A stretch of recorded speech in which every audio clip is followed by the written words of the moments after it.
High borrowing challenges Rachel Reeves ahead of budget. Welcome to Market Insight. I'm Ludovica Vignola.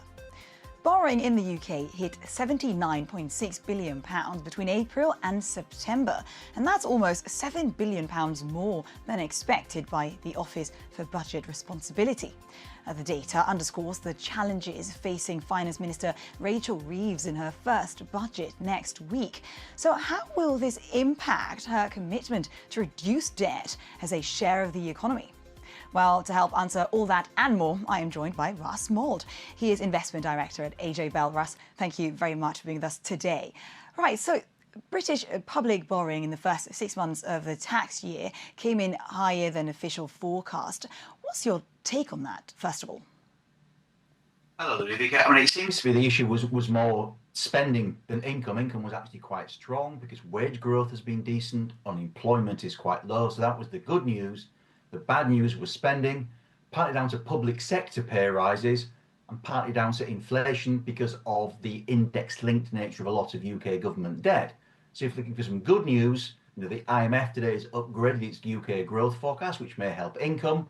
But again, there are more public sector pay rises coming down the pipe in the second half of the year. So that is definitely a challenge for Chancellor Reeves when she looks to meet her own self-imposed rules of day-to-day income meeting day-to-day spending and this debt to GDP ratio coming down on a 5-year view. It doesn't help, it makes it more difficult. Right, and quickly on that, as the UK budget is approaching, how do you think Rachel Reeves will try to strike the balance between the need to contain an increasingly higher debt, but also the importance of capital spending, which is something she's been stressing on?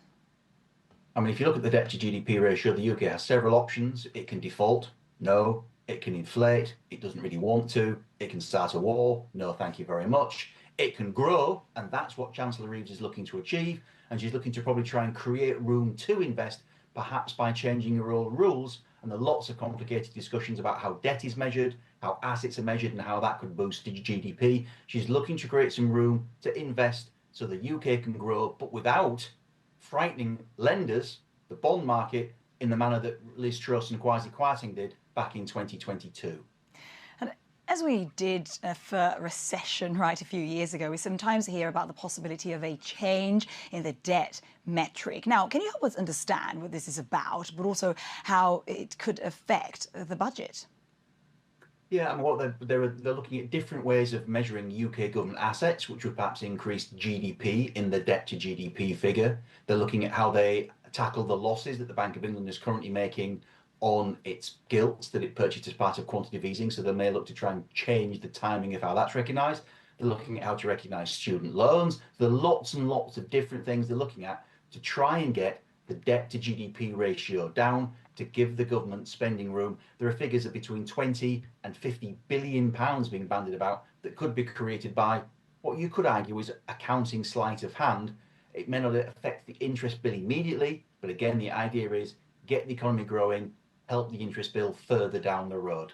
That's really interesting. And moving to the banking sector, we know Lloyds will kick off the earnings season tomorrow together with Deutsche Bank and other banks. And speaking about Lloyds, what sort of impact do you think the budget will have on the banks? But also, what do you expect in terms of Lloyds' profitability, but also the asset quality resilience as well?